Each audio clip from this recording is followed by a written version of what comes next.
Les premiers 50 000 $ dans les caisses restent tout de même à fabriquer les ordinateurs. Et là, c'est le système D. Le copain des années hippies, Dan Kotke, est aussitôt embauché. Il devient le premier employé d'Apple.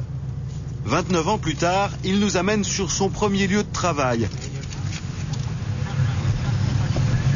Nous sommes à Cupertino. Nous sommes presque arrivés là. C'est à Cupertino qu'ils ont installé le siège social de la société. Dans ce pavillon, la maison des parents de Jobs. Voilà où j'ai passé tout l'été 76. Apple a commencé dans la chambre de la sœur de Jobs, puis on a déménagé dans le salon. En fait, on fabriquait les Apple I sur la table du salon avant de s'installer dans le garage. Dan va travailler plusieurs mois dans ce garage, devenu depuis un lieu mythique de l'Amérique. Il n'y connaissait rien à l'informatique. Jobs l'a engagé pour faire des soudures, payé $3,25 de l'heure, plutôt un bon salaire à l'époque pour un simple technicien. À l'époque, je ne connaissais rien dans l'informatique. Je donnais juste un coup de main. Par contre, les deux Steve avaient un plan précis. Je ne comprenais rien de leur projet, je cherchais juste à les aider. Une entreprise qui bricole dans un garage, des dirigeants aux dégaines de hippies, les premiers pas de la société Apple sont plutôt folkloriques. Mais leur Apple I rencontre un vrai succès d'estime.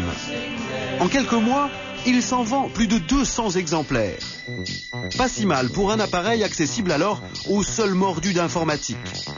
Son aspect est plutôt sommaire, l'Apple I est vendu sans écran.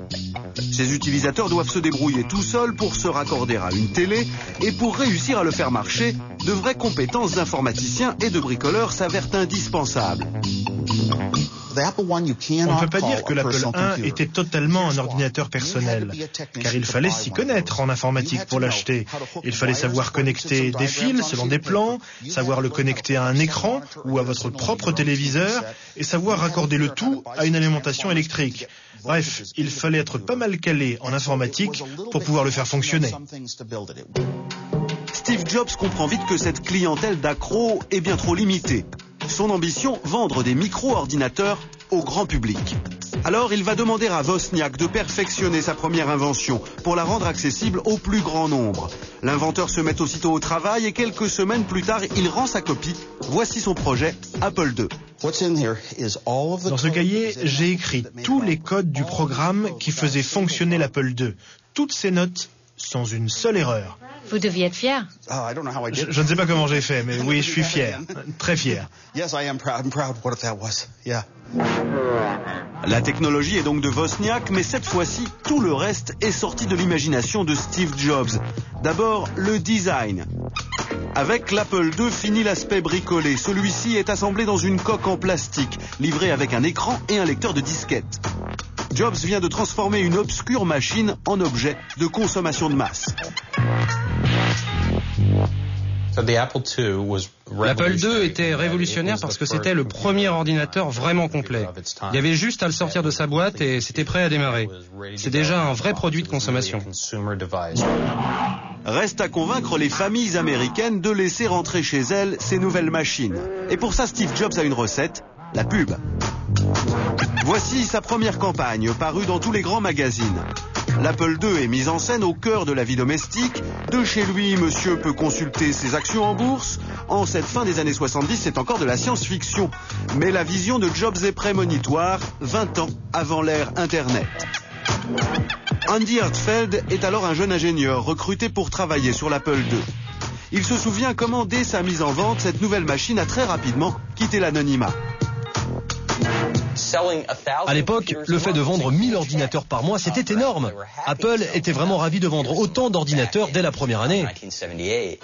Fièrement, les deux fondateurs posent pour la postérité. En ce début des années 80, leur aventure tourne à la success story. Seulement 4 ans après leur début dans un garage, la petite entreprise s'est transformée en une firme incontournable de la Silicon Valley. L'intuition de Jobs s'est vérifiée. son ordinateur a conquis l'Amérique, déjà 300 000 exemplaires vendus. Et suprême reconnaissance, il équipe les écoles. C'est sur un Apple II que les jeunes Américains apprennent alors l'informatique. Fin 80, la jeune société entre même en bourse. Et c'est un plébiscite. Près de 5 millions d'actions Apple s'arrachent en quelques minutes. La valeur de la société bondit de 32% dès le premier jour. Aussitôt, les deux jeunes Steve deviennent millionnaires. Jobs, 25 ans, Wozniak, 30 ans. À eux deux, ils pèsent plus de 300 millions de dollars. Leur train de vie évolue. Voici la Porsche de Wozniak, immatriculée Apple II. Je pensais que je n'aurais jamais l'argent pour acheter une maison ou pour passer des vacances agréables à Hawaï. J'en étais vraiment persuadé. Et puis, du jour au lendemain, j'ai eu carrément tout. Oui, c'était vraiment un sentiment très agréable. Mais progressivement, le génial inventeur s'écarte de l'entreprise, car il préfère se consacrer à ses passions, bricoler de drôles d'inventions ou même organiser de gros concerts de musique folk.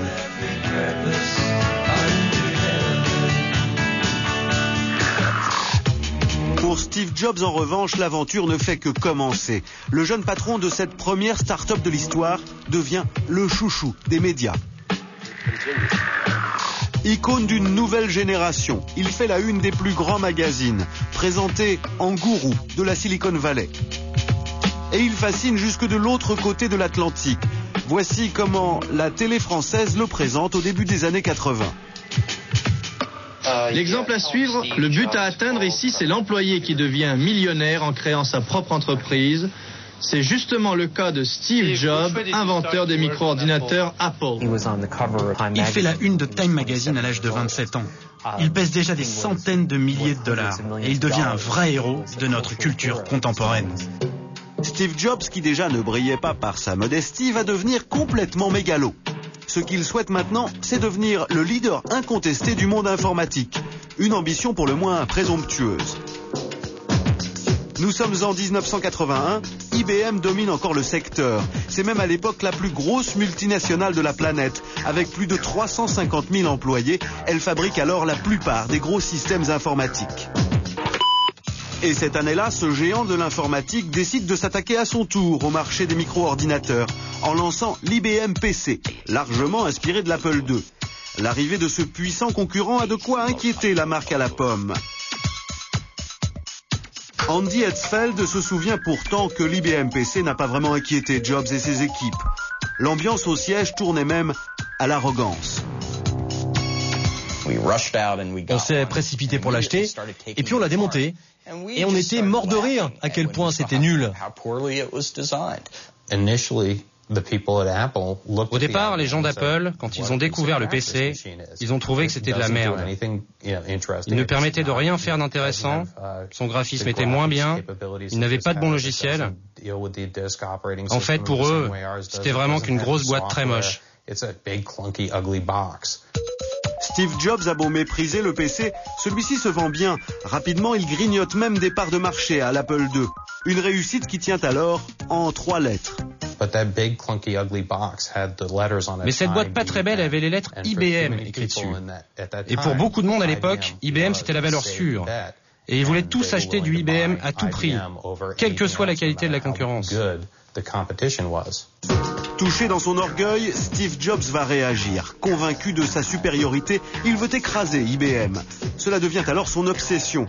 Et pour mener cette guerre, il va d'abord recruter un businessman, et pas n'importe qui. John Sculley, le président de Pepsi Cola. L'homme s'est fait connaître en bousculant une multinationale, Coca-Cola. L'association des deux hommes est un événement. Business Week en fait même sa une, leur plan pour s'attaquer à IBM. Steve Jobs ne doute de rien, pour preuve la manière dont il a convaincu Sculley de le rejoindre.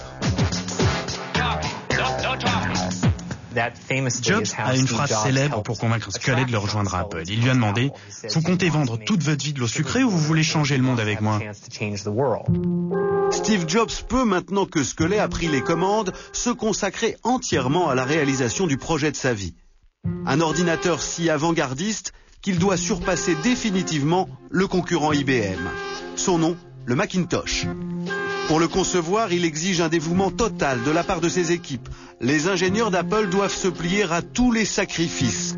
Andy Hertzfeld n'en a pas gardé que des bons souvenirs.